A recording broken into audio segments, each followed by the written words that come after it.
A paz de Cristo para todos os que estão presentes e também os que estão nos acompanhando pelos canais através da internet. Acredito que os que estiveram presentes aqui na reunião passada ouviram um pedido, uma colocação do que seria feito a partir do domingo passado e daqui desse domingo para os domingos seguintes. O pastor Guto e o pastor Cássio estavam propondo uma oração pela nossa nação. Por tudo que a gente tem vivido, a gente tem sentido isso na saúde pública no nosso país, nas questões trabalhistas e sociais, mas principalmente a liberdade da igreja, a liberdade para levar o evangelho, a liberdade para levar uma palavra transformadora às pessoas e às famílias. Eu gostaria que todos pudessem ficar de pé para esse momento. E antes disso, de repente alguém no seu coração, no seu pensamento, pergunte o porquê desse momento. Eu vou ler lá em 1 Timóteo, capítulo 2, versículo 1, onde o apóstolo Paulo fala com o seu querido filho na fé, Timóteo. Admoesto-te, pois, antes de tudo, que se façam súplicas, orações, intercessões e ações de graças por todos os homens, pelos reis e por todos os que estão em eminência, para que tenhamos uma vida quieta e sossegada, em toda a piedade e honestidade, porque isto é bom e agradável diante de Deus, nosso Salvador.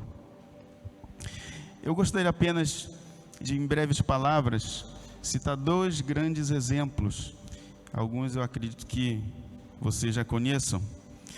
No grande e poderoso Império Egípcio, em Gênesis capítulo 41, versículo 37. E esta palavra foi boa aos olhos de Faraó e aos olhos de todos os seus servos. E disse Faraó a seus servos: acharíamos um homem como este?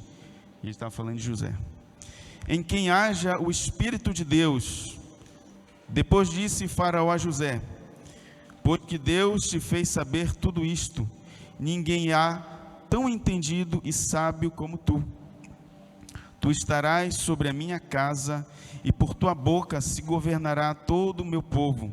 Somente no trono eu serei maior que tu.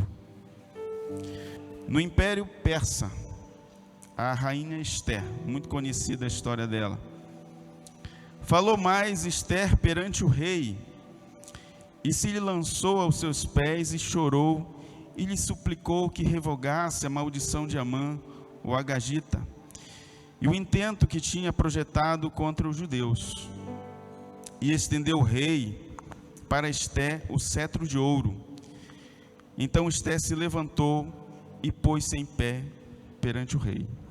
Toda vez que o rei estendia o cetro, era um favor, era uma oportunidade que quem quer que fosse favorecido poderia pedir algo para o rei.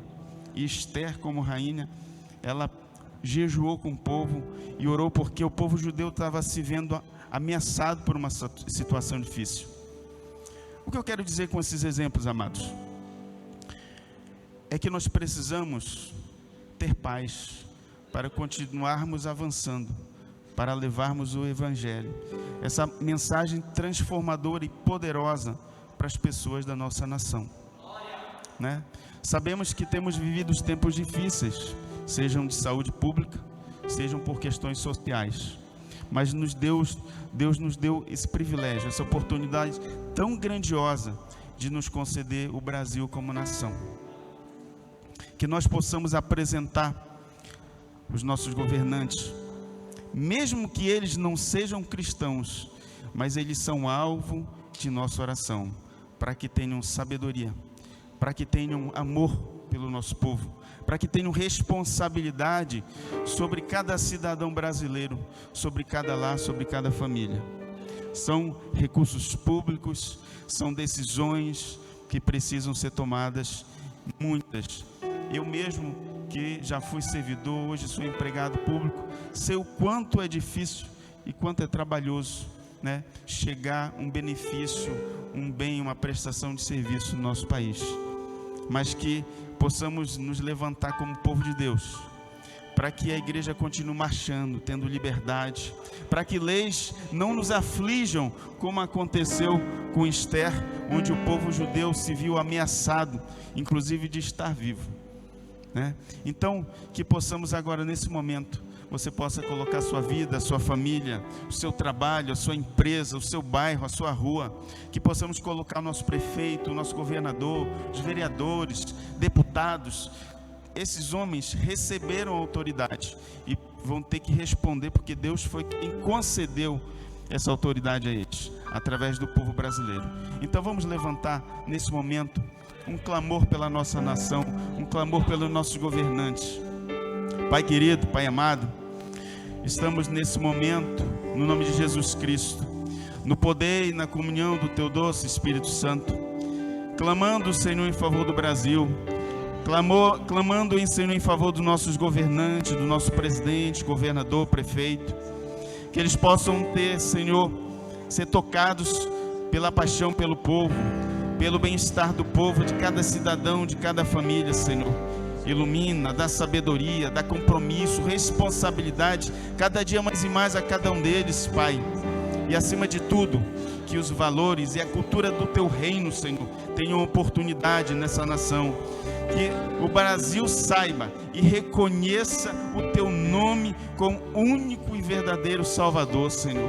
Que essa nação entenda a liderança da igreja, e liderança é influenciar, e nós queremos influenciar o Brasil, Pai, levando a palavra transformadora, que sara, que cura, que transforma famílias, filhos, adolescentes, jovens, Senhor.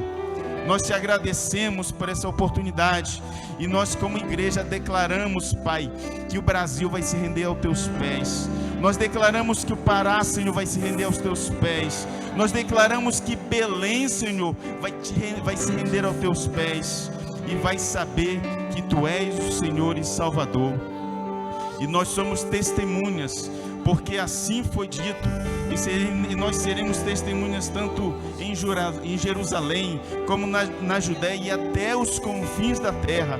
E o Evangelho chegou até nós, Senhor, e nós declaramos paz para o Brasil, nós declaramos prosperidade para o Brasil, nós declaramos, Senhor, provisão para cada família, para cada cidadão brasileiro, Senhor. Nós declaramos, Pai, que o Evangelho vai ter oportunidade, vai ganhar espaço em cada coração, em cada vida, em cada lar brasileiro, Senhor, em nome de Jesus. E que nós, Pai, como cidadãos dessa nação, possamos votar com responsabilidade, possamos votar com compromisso, Pai.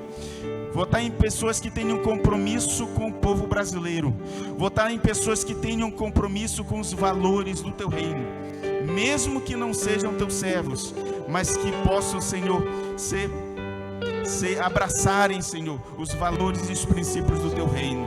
Em nome de Jesus, nós declaramos isso sobre o Brasil. Nós declaramos isso sobre o Pará.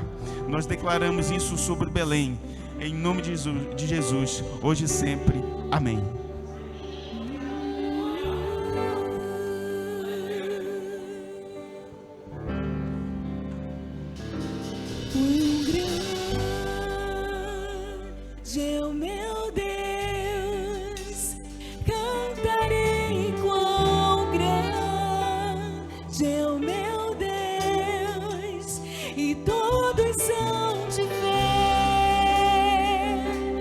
Quão grande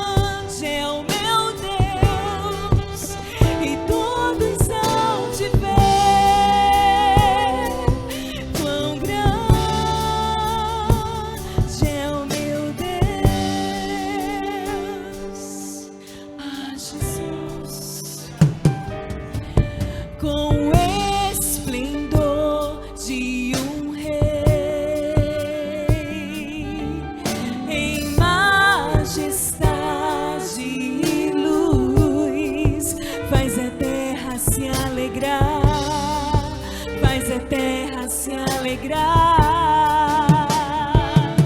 Ele é a própria luz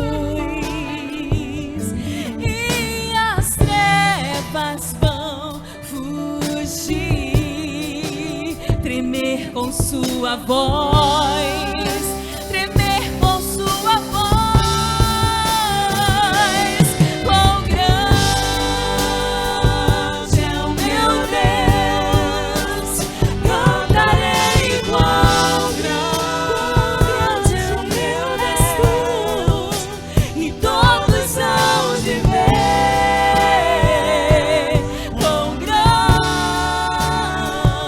é o meu Deus, oh Jesus. Por gerações Ele é. O tempo está em tuas mãos, o começo e o fim, o começo e o fim. Três se formam em um: Filho, Espírito e Pai, Cordeiro e Leão, Cordeiro e Leão. Quão grande é o meu Deus, cantarei. Quão grande é o meu Deus, e todos hão de ver. Quão grande é o meu Deus, eu cantarei. Quão grande, canta, igreja, é o meu Deus, cantarei. Quão grande é o meu Deus, e todos hão de ver. Quão grande é o meu Deus, eu cantarei. Quão grande é o meu Deus, quão grande, cantarei. Quão grande é o meu Deus, eu cantarei, e todas hão de ver. Quão grande é o meu Deus, eu cantarei. Quão grande é o meu Deus, cantarei. Quão grande é o meu Deus, e todos hão de ver. Quão grande é o meu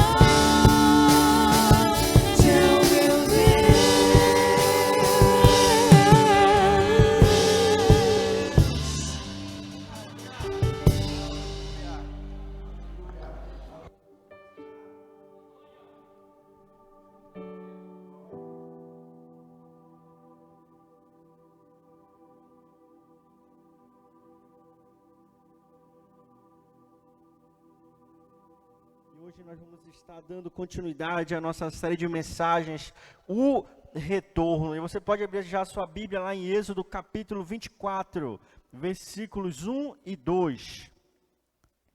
Vamos estar falando hoje um pouquinho sobre Moisés, o povo hebreu que foi liberto do Egito, encaminhado pelo deserto até chegar na terra prometida, Canaã.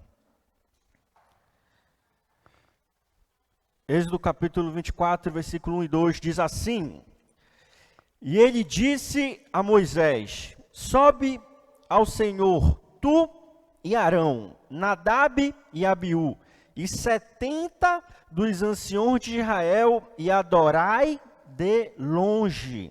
E somente Moisés se aproximará do Senhor, mas eles não se aproximarão, nem subirá o povo com Ele. Feche seus olhos, abra sua mente agora, abra o seu coração, para que você possa prestar o seu melhor culto a Deus, para que você possa receber a palavra de Deus da maneira que Ele deseja transmiti-la a nós, da maneira que Ele deseja falar ao nosso coração.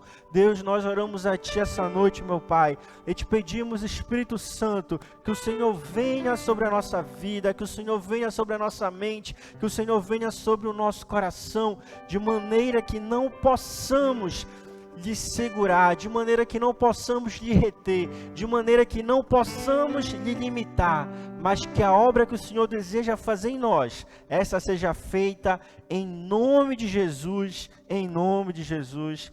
Amém e amém. Aqui no capítulo 24 de Êxodo e nos capítulos anteriores e posteriores, a gente vai ver Deus chamando Moisés, chamando o povo para que eles possam receber as tábuas da lei. Deus iria esculpir a sua palavra, as suas ordenanças nas tábuas da lei. E então, nesse momento, ele chama Moisés para ir até o topo do Monte Sinai, para que ele pudesse entregar diretamente a Moisés e Moisés pudesse transmitir para o povo o desejo de Deus. Mas preste atenção no que a gente percebe aqui no livro de Êxodo, quando a gente vê o nível de intimidade de pessoas que tinham acesso a Deus, a presença gloriosa de Deus, e pessoas que não tinham esse acesso.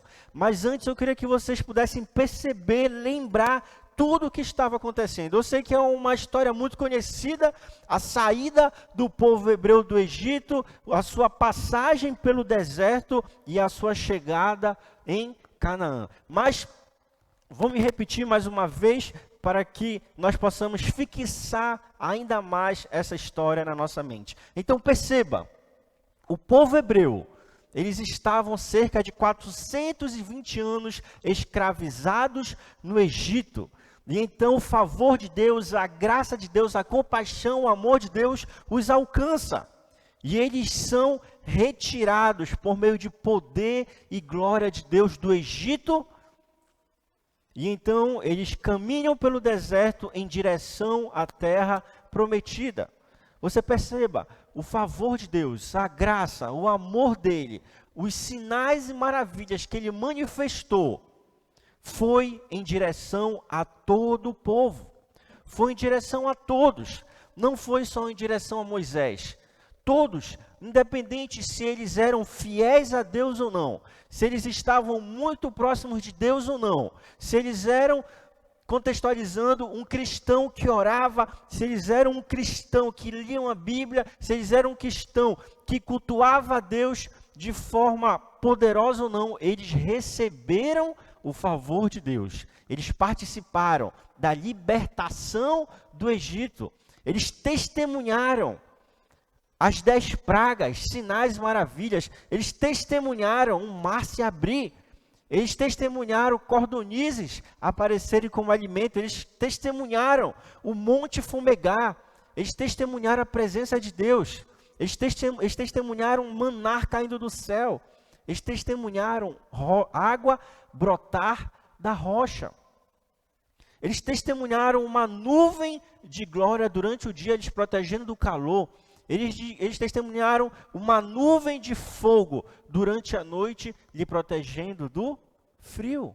Testemunharam tudo. Mas na hora de ter a presença de Deus de forma íntima e pessoal, apenas Moisés subia ao topo do monte e contemplava a glória de Deus face a face. Quando você lê aqui no capítulo 24, se você quiser ler um pouquinho mais, você pode ler lá na sua casa, capítulo 18 do livro de Êxodo também, você vai ver que Deus falou ao povo. O povo ficará no acampamento, lá na base do monte. Os anciões vão ficar no monte, mas na parte de baixo do monte. Josué subiu com Moisés até um pedaço do monte.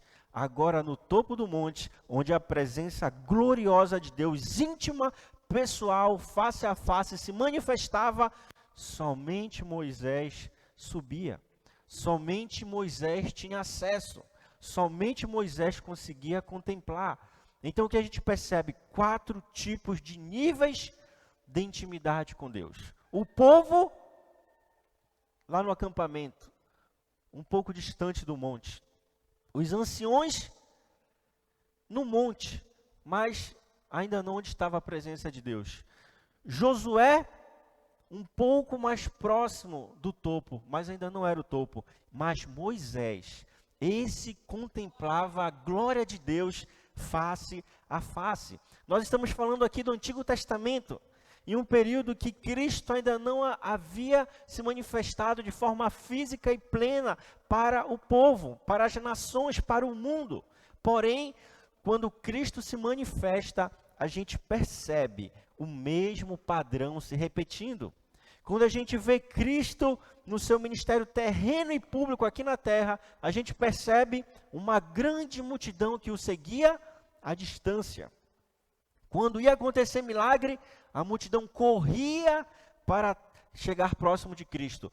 Quando as autoridades vinham para prender o povo que seguia Cristo, a multidão se dispersava, se afastava de Cristo. A gente percebe os discípulos, os 12, próximo de Cristo, até mesmo fazendo milagres, até mesmo impondo as mãos e expulsando demônios e curando.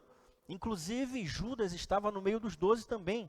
Você perceba que próximo à morte de Cristo, eles estavam ceando e Judas estava à mesa com eles. E então Jesus fala: um de vocês há de me trair.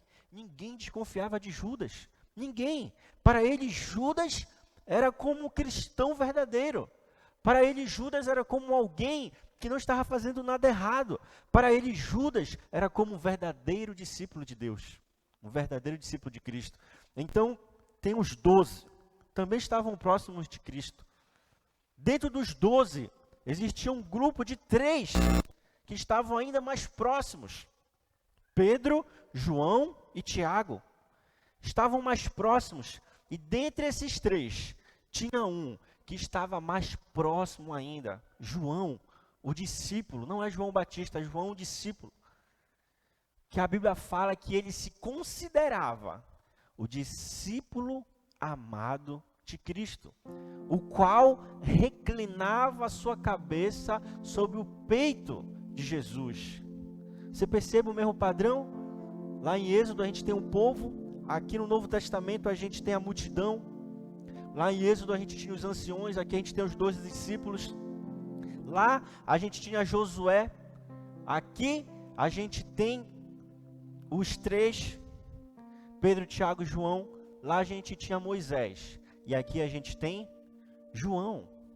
Mas eu queria que nós pudéssemos entender que aqui a Bíblia não está fazendo limitação de acesso à presença de Deus. Na verdade a Bíblia está falando: olha, vocês podem escolher qual nível de intimidade vocês querem ter com o Pai? Qual nível de intimidade vocês querem ter com Deus? O meu desejo é que vocês retornem ao primeiro amor. O meu desejo é que vocês retornem a contemplar poderosamente a presença de Deus na sua vida. O meu desejo é que vocês possam contemplar a glória de Deus face a face. É maravilhoso participar de um momento de louvor. É maravilhoso louvar e Deus se manifestar. É maravilhoso ouvir uma palavra e sentir a presença de Deus, se sentir renovado. É maravilhoso participar de um momento de oração e Deus lançar profecias, Deus se manifestar, a glória se manifestar. Mas há algo que é mais poderoso ainda. É quando você está sozinho, no seu quarto, no seu carro, tomando banho, onde for, e a presença de Deus se manifesta face a você. É aquele momento onde você está passando pela tempestade, é aquele momento onde você está passando pela tribulação, é aquele momento onde você está passando pela perseguição, mas a vontade de Deus, a presença de Deus se manifesta face a face para você.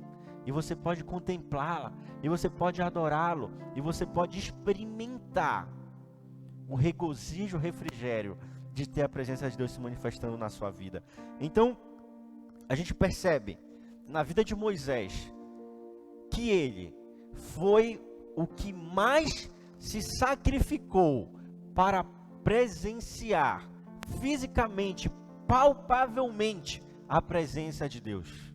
Moisés, ele abriu mão de tudo. Tudo que ele tinha, ele abriu mão para participar da glória de Deus, para poder experimentar o cumprimento da promessa de Deus na sua vida. Você perceba, Moisés, embora fosse um hebreu, ele foi criado como um egípcio. Ele foi criado como um próprio filho do faraó. Muitos estudiosos, historiadores, teólogos falam que Moisés era cotado para ser o próximo faraó do Egito. O próximo faraó. Moisés foi ensinado na melhor faculdade, universidade que existia na época. A Faculdade do Sol, faculdade que estava localizada lá no Egito. Até hoje, historiadores, quando vão estudar a sabedoria egípcia, eles ficam abismados. Eles nem sabem explicar como eles tinham tanto conhecimento. Até para explicar a construção das pirâmides é uma dificuldade. E Moisés participou de tudo isso. Moisés participava de tudo isso. Mas quando o chamado de Deus veio até ele, Moisés falou: eu abro mão da minha herança. Eu abro mão de toda a riqueza. Preste atenção, ele ia herdar uma nação. Uma nação. Eu não estou falando de uma herança, de uma poupança lá na caixa. Não, uma nação ele ia herdar. Ele abriu mão do poder. Ele iria ser o faraó do Egito. Ele abriu mão de uma história, humanamente falando, gloriosa. Ele abriu mão do seu status e foi se envolver lá com os escravos, com os hebreus, e falou: nada disso aqui vale a pena se eu não tiver a glória de Deus na minha vida. Nada disso aqui vale a pena se eu não viver e experimentar o cumprimento da promessa de Deus em mim. E então ele abre mão de tudo para experimentar o melhor de Deus na vida dele. Queria que nós pudéssemos entender essa noite que a salvação, a graça, é algo que é um favor de Deus. Não é algo que nós conquistamos com a nossa força, com o nosso mérito, porque nós somos bonzinhos. Não. Efésios é muito claro em dizer isso. Nós somos salvos pela graça, mediante a fé. E isso não vem de nós. É um favor de Deus. É um favor de Deus.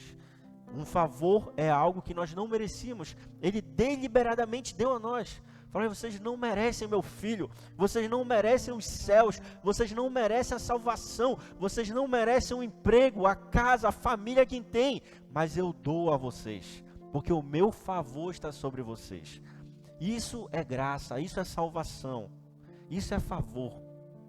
Mas quando nós falamos sobre reino, quando nós falamos sobre estabelecer o reinado de Cristo aqui na terra, nós estamos falando sobre pagar um preço. Ou você acha que orar de madrugada é fácil? Ou você acha que jejuar é fácil? Ou você acha que se comprometer com algo no corpo da igreja, na família da igreja é fácil? Não precisa abrir mão de nada. Não, pelo contrário. É um preço a ser pago. Então, se é verdade que a salvação vem pela graça, se é verdade que a salvação é um favor, também é verdade que para nós expandirmos o reino de Deus aqui na terra, para nós vivermos o reino de Deus aqui na terra, é necessário pagar um preço. É necessário pagar um preço. E a gente vê na vida de Moisés, ele pagando esse preço. Quem já subiu o Monte Sinai aqui? Quem já subiu?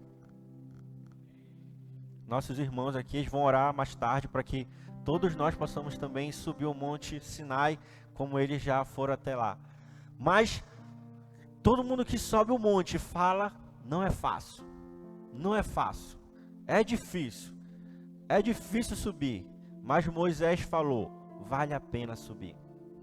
vale a pena subir. Se hoje, que tem um caminho, tem camelo, tem até uns beduínos que se você não der conta, eles vão lhe empurrando assim, ó. Vai.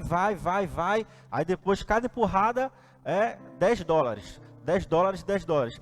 Se até hoje é difícil subir, imagina na época de Moisés, que nem caminho tinha. Ele estava desbravando um caminho para chegar até a presença de Deus. Imagine a dificuldade que não era. Mas ele falou, vale a pena. Vale a pena. Queria que você tivesse essa clareza no seu coração. Não importa a dificuldade, não importa a tempestade, não importa a luta, não importa o tamanho do monte. Vale a pena ver Deus face a face.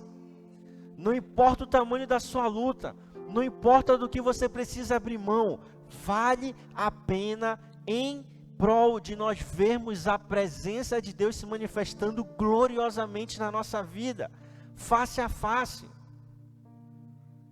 Vale a pena abrir mão de um relacionamento que não agrada a Deus, vale a pena abrir mão de amizades que não agradam a Deus, vale a pena perder 30%, 40% do seu salário, mas você saber que você está contemplando a glória de Deus. Quando a gente olha para a vida do apóstolo Paulo, a gente vai ver que a graça de Deus o alcançou. Lá em Atos, no capítulo 9, a gente vai ver o próprio Deus indo ao encontro de Paulo. Na verdade, eu nem sei se ele foi ao encontro ou de encontro Paulo, porque eu sei que Paulo caiu, Paulo teve um encontro que não foi muito fácil com Deus, mas o fato é, Paulo se rendeu a Deus. Paulo percebeu, eu estava cego, mas agora eu vejo claramente o que Deus tem para mim. A graça de Deus alcançou Paulo, mas não foi por conta que a graça de Deus alcançou Paulo, que o sofrimento sumiu da sua vida.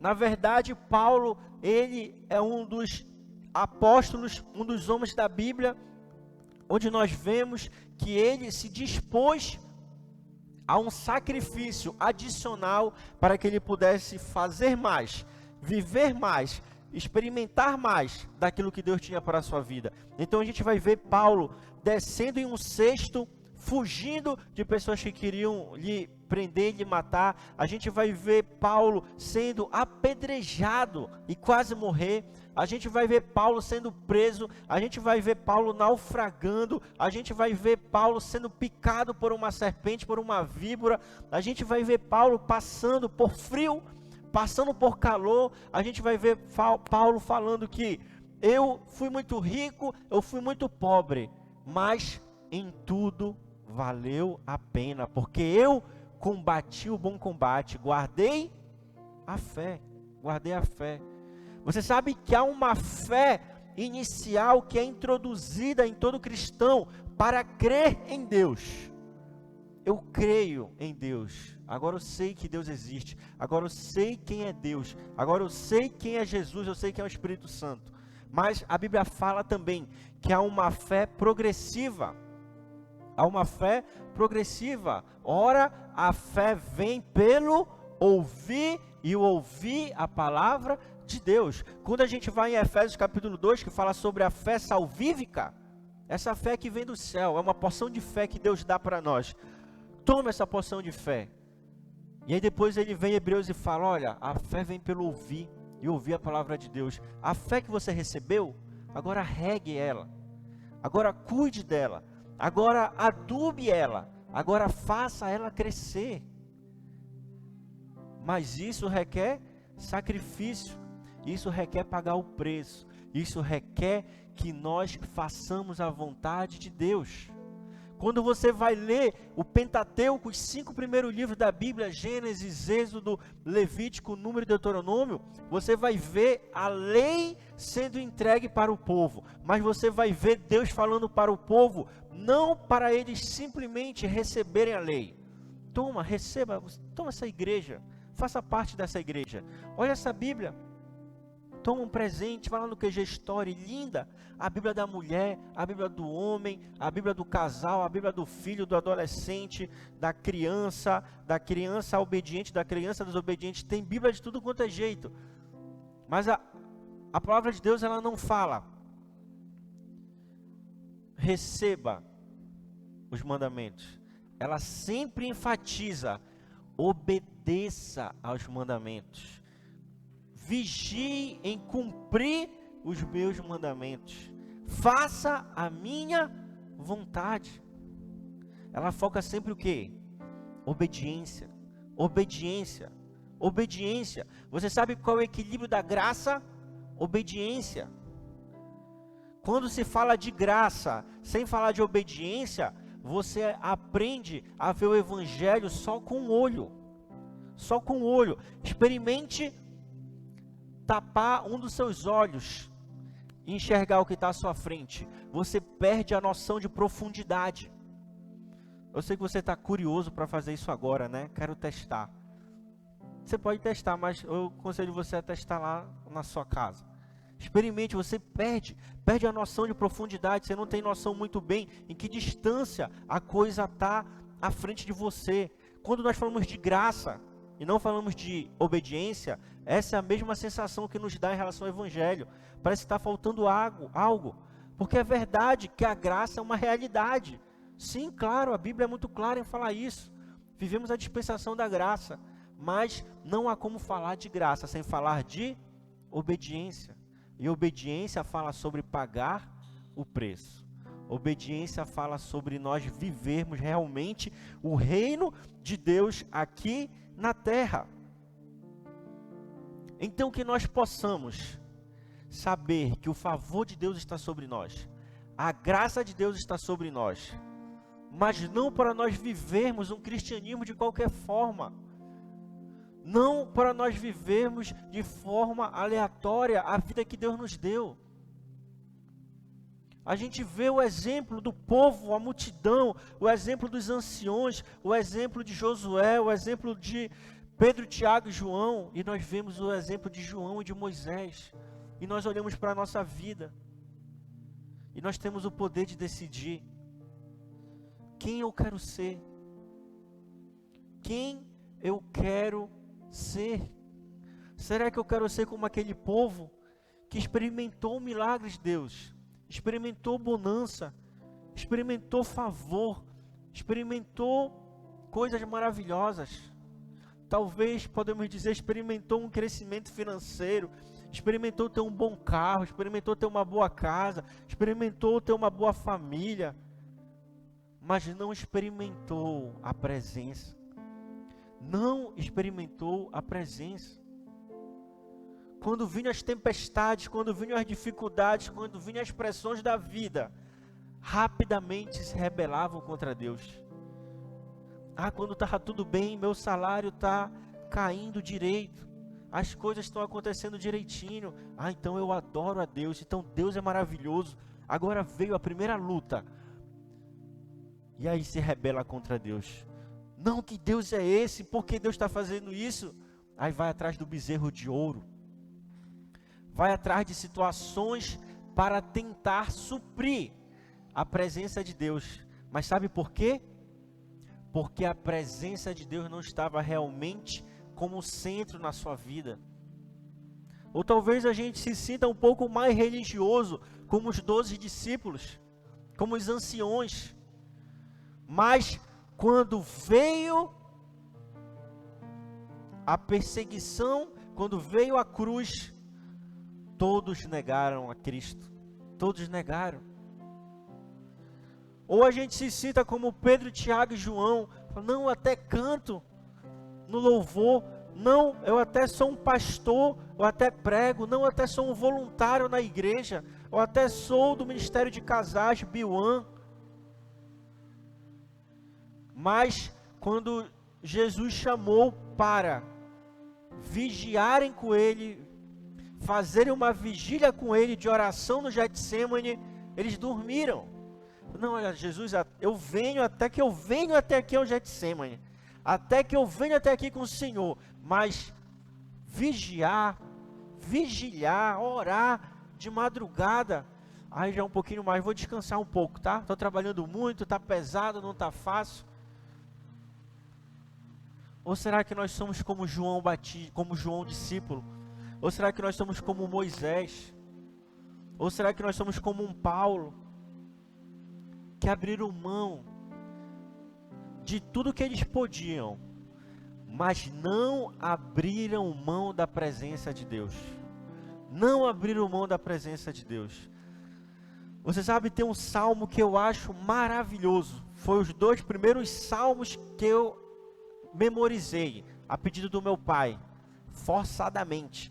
Memoriza esses 2 salmos, que no final da tarde eu vou te perguntar, e eu quero que tu recite exatamente como está na Bíblia. Salmo 23 e Salmo 121.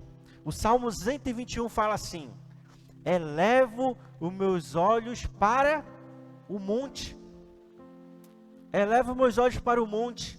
De onde me virá o socorro? E o salmista continua: o meu socorro vem do Senhor que fez os céus e a terra.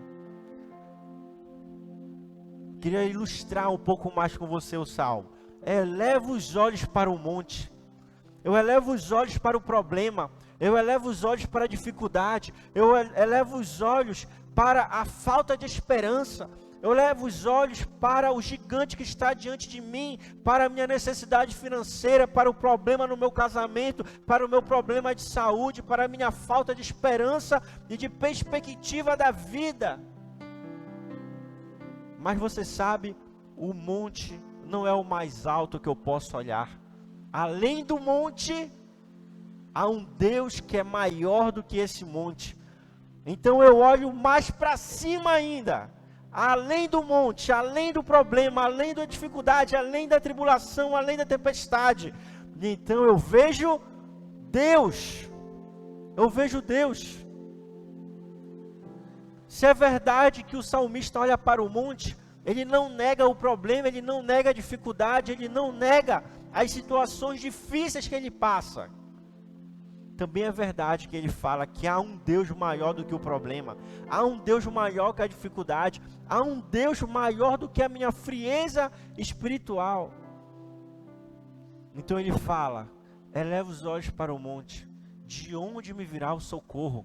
O meu socorro vem do Senhor, o meu e o seu socorro vem de Deus. Eu não sei onde você se encontra nesse momento, eu não sei como está a sua vida. Talvez você fale: eu até tenho crescido, eu até tenho avançado, mas eu perdi no meio da caminhada a presença de Deus. Lá em Lucas capítulo 9, Jesus fala: quem quiser vir após mim, negue-se a si mesmo, tome a sua cruz e então siga-me. Siga-me, porque aquele que encontrar a sua vida perderá, mas aquele que perder a sua vida, aquele que perder a sua vida por amor a mim, esse a achará. Você sabe, Deus ele está falando: não importa o que você ganhe, não importa o que você conquiste, não importa o que você tenha, se você não tiver a minha presença, você vai perceber que nada vai valer a pena, você vai perceber que você correu atrás do vento, você vai perceber que tudo que você viveu foi uma grande ilusão, foi tudo vaidade, mas você não experimentou o principal, você não experimentou o principal, que foi contemplar a face de Deus, contemplar a glória de Deus, contemplar a presença dEle, contemplá-lo face a face, ter os momentos só você e Deus, quando ninguém sabe pelo que você está passando, quando ninguém sabe a tribulação que está no seu coração, quando ninguém sabe o quanto que o seu estômago está embrulhado de tão preocupado que você está, quando ninguém sabe o quanto a sua garganta está fechada, porque você está atribulado, preocupado, porque você não está conseguindo ver uma luz no fim do túnel, quando você acha que remou, parece que está chegando à beira da praia, mas nunca chega, parece que tem algo que lhe puxa de novo para o meio do mar, para o meio da tempestade. Deixa eu falar algo para você: além do monte, acima do problema, há um Deus que pode nos suprir de tudo que nós necessitamos. Além das nossas frustrações e dos nossos defeitos e falhas, existe um Deus, existe uma presença que em tudo nos supre. Mas a grande pergunta que fica é: estamos dispostos a pagar o preço? Estamos dispostos a cultivar essa presença? Estamos dispostos a voltar ao começo e experimentar a glória de Deus ou não? Queria que você ficasse de pé.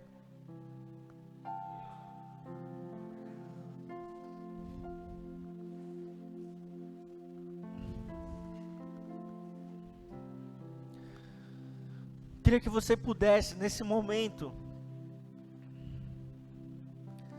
se desnudar na presença de Deus. A Bíblia fala lá em Êxodo capítulo 34, que quando Moisés subia no monte, a sua face, ela ficava resplandecente, ela resplandecia, mas com o passar do tempo, o brilho da face de Moisés começava a diminuir, ia diminuindo, ia reduzindo, e ele colocava um véu na frente do seu rosto, para que o povo não percebesse que a glória estava diminuindo. Então Moisés subia de novo ao monte, tinha contato com a presença de Deus, e a sua face voltava a brilhar, voltava a resplandecer.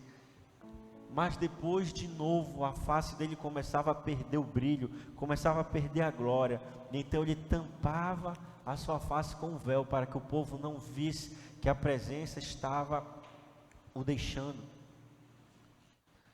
Eu creio que hoje Deus, Ele está fazendo desse local o topo do Monte Sinai, onde a presença dEle está se manifestando, onde a presença dEle está nos renovando, onde a presença dEle se manifestará face a face para nós.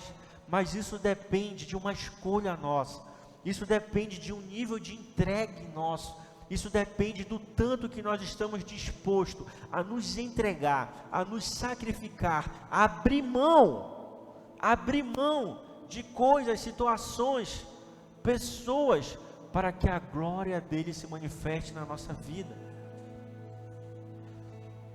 O primeiro passo que a gente dá no Evangelho é um sim. Sim, Jesus, eu lhe aceito como meu Salvador. Mas o avançar dessa caminhada é com muitos nãos, Eu digo não ao pecado, eu digo não àquilo que me afasta de Deus, eu digo não a amizades que não agradam a Deus, eu digo não a sonhos que não agradam a Deus, eu digo não à preguiça, eu digo não à frieza, eu digo sim a Cristo, eu digo sim a Jesus, eu digo sim ao Espírito Santo. Que nessa noite nós possamos dizer sim a Cristo, falar sim, Deus, sim, Senhor, eu abro mão de tudo que não lhe agrada, eu abro mão de tudo que me afasta de Ti, tudo que me afasta da Sua presença, tudo que me afasta do Seu propósito para a minha vida. Você perceba, eu creio que não havia nada de mais triste no meio daquele povo hebreu, do que estar vivendo um milagre na terra, mas olhar para o monte que fumegava, a nuvem que cobria a glória de Deus, e perceber: está longe demais para eu tocar, está longe demais para eu sentir, está longe demais para eu participar daquilo. Eu imagino o povo que testemunhou Cristo em carne e osso aqui na terra, e via Ele fazer milagres, via Ele multiplicar, via Ele curar, via Ele libertar, e dizer: Ele está perto, mas está longe demais para eu alcançá-lo. Ele está perto, mas a sua presença está inalcançada para mim. Deixa eu falar algo para você. Nós pregamos uma cruz que está vazia. A cruz está vazia porque o próprio Deus está habitando em mim e você. Aquela cruz de madeira, agora ela está incrustada dentro de nós. Você não precisa olhar para a cruz, você precisa olhar para o Deus que habita em você. Você precisa olhar para o Cristo que está em você, que se sacrificou, que sofreu, para que nós pudéssemos ter a sua presença, para que nós pudéssemos ter a sua glória, para que nós pudéssemos contemplar o face a face. E esse é o ponto de partida, contemplar a Deus face a face, e todas as demais coisas vos serão acrescentadas. Tudo o que você precisava será acrescentado. O problema é quando nós buscamos todas as demais coisas, para então poder glorificar a Deus. Eu preciso de um carro para glorificar a Deus, eu preciso de um carro, eu preciso de dinheiro, eu preciso disso, eu preciso daquilo. Não, nós precisamos de Deus. Precisamos de Deus. Confia em mim. No início vai ser difícil, no início vai ser penoso, no início vai parecer que não faz sentido, mas no decorrer do caminho, você vai ver que o deserto vai começar a sumir, e vai começar a aparecer uma terra que mana leite e mel, vai começar a aparecer uma terra, a se manifestar uma terra, onde tudo começa a fazer sentido. Feche seus olhos, põe a mão no seu coração, vamos orar nesse momento, vamos louvar a Deus nesse momento. Queria que você pudesse louvar conosco nesse momento. E além de receber uma oração, faça uma oração a Deus nesse momento. Se entregue a Ele. Fala: Deus, eu não sei pelo caminho onde foi que a sua presença sumiu, onde foi que a sua presença ficou, mas essa noite eu quero encontrar essa presença. Essa noite eu quero experimentar ver a sua face. Essa noite eu quero experimentar, contemplar a sua glória, face a face. Seu amor me encontrou. Ore a Deus, ore a Ele. Eu era órfão, hoje sou filho.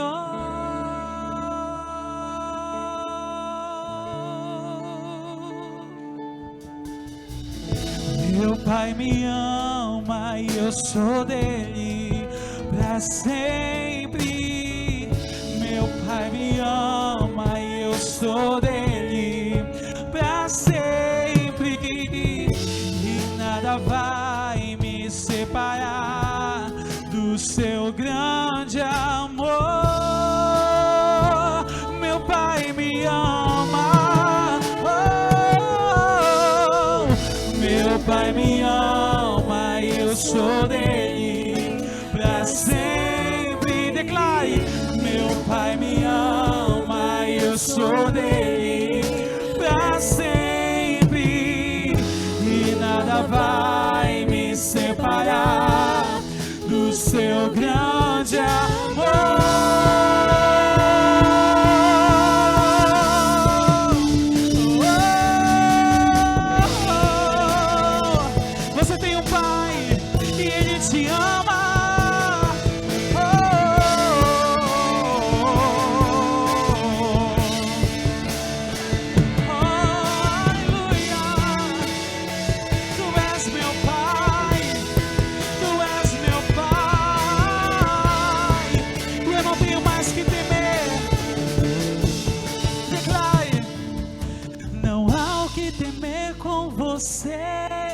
Não há o que temer com você, não há o que temer com você, papai.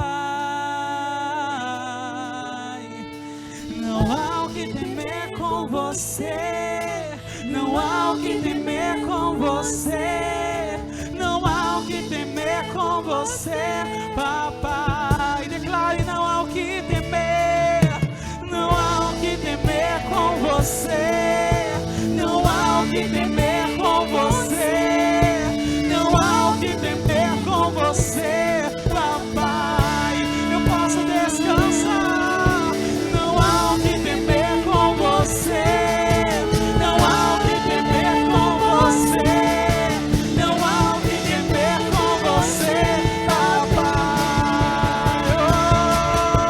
Oh, meu Pai me ama, eu sou dele pra sempre.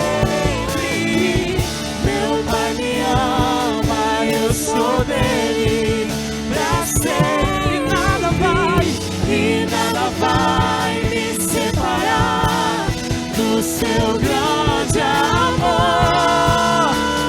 O seu pai te ama, querido. Ele se importa com você. Meu pai me ama e eu sou dele pra sempre. Meu pai me ama e eu sou dele pra sempre. E nada vai me separar do seu grande amor. Declare: o pai me adotou. O pai me adotou, seu amor me encontrou. Nós estávamos afastados. Eu era órfão, hoje sou filho. Você pode declarar mais uma vez. Diga: o pai me adotou. Oh, O pai me adotou, ele me adotou, seu amor me encontrou. eu era órfão. Eu era órfão, hoje sou filho. Coloque a mão no seu coração e diga assim: Deus me ama e o seu amor é tão grande, incondicional. Deus me ama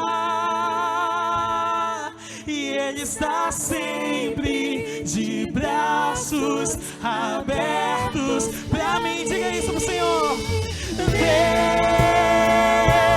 me ama, Ele me ama e o seu amor é tão grande, é tão grande, é tão profundo.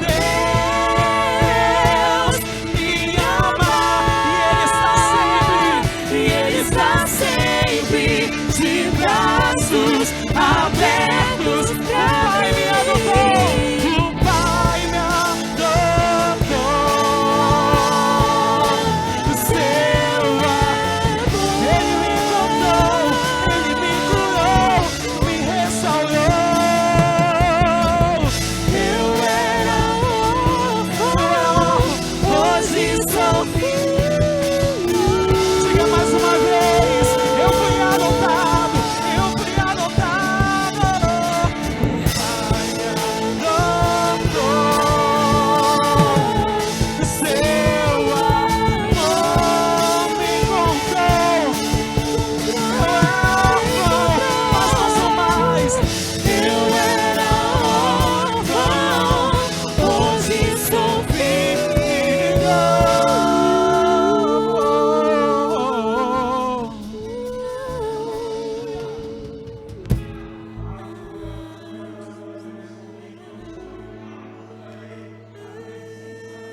Viva e é real neste local. Talvez você fale: Deus, eu estou passando por uma grande tempestade, mas Deus fala algo para você.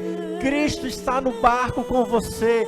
Cristo está no barco com você. Comece a acordá-lo nesse momento com o seu louvor, com a sua adoração, com a sua oração. Ou talvez você diga: Deus, eu fui para um local tão distante, que eu não sinto que o Senhor está no barco comigo. Mas Deus fala algo para você também. A misericórdia de Deus te alcança. Ele caminha sobre as águas e vai ao seu encontro e fala: filho, eu te perdoo.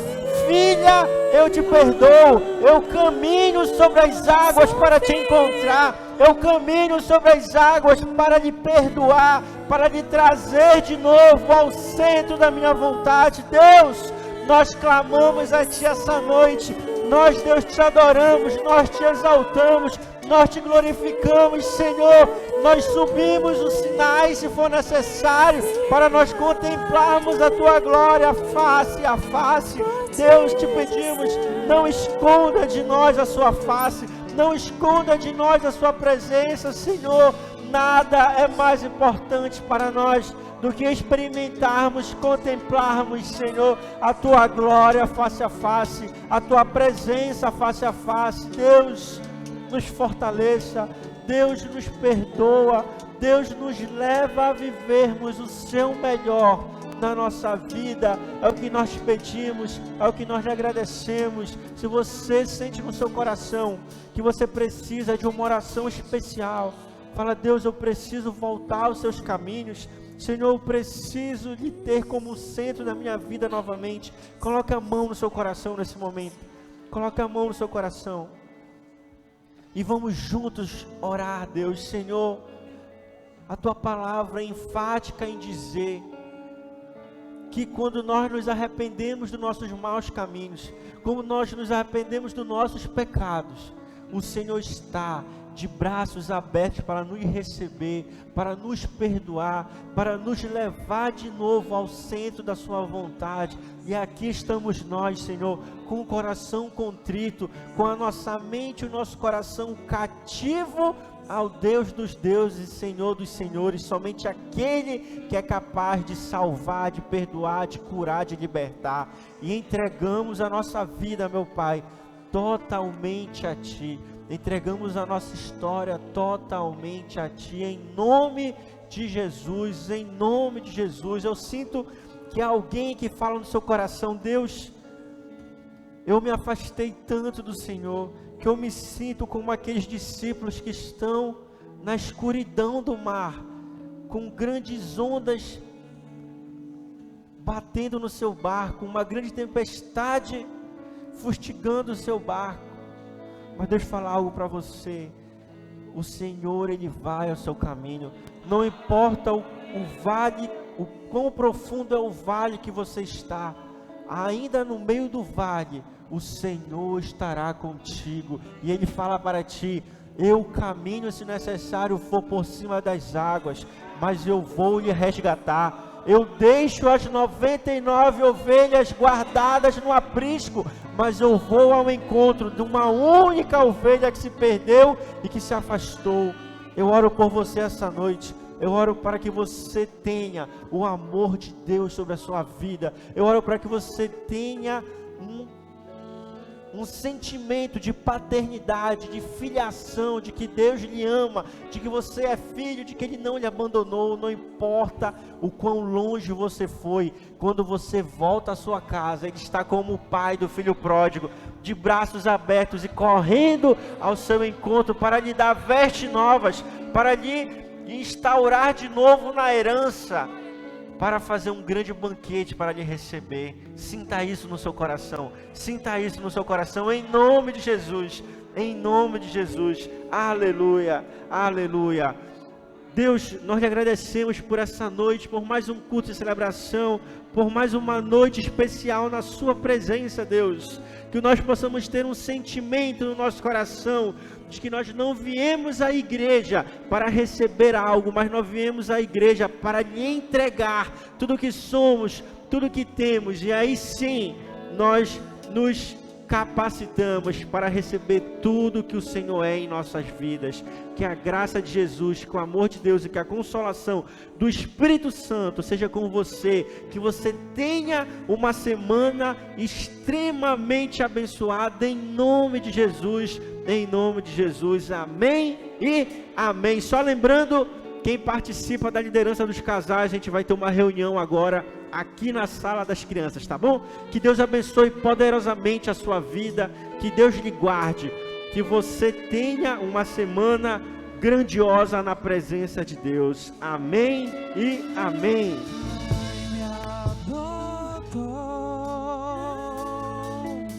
Sei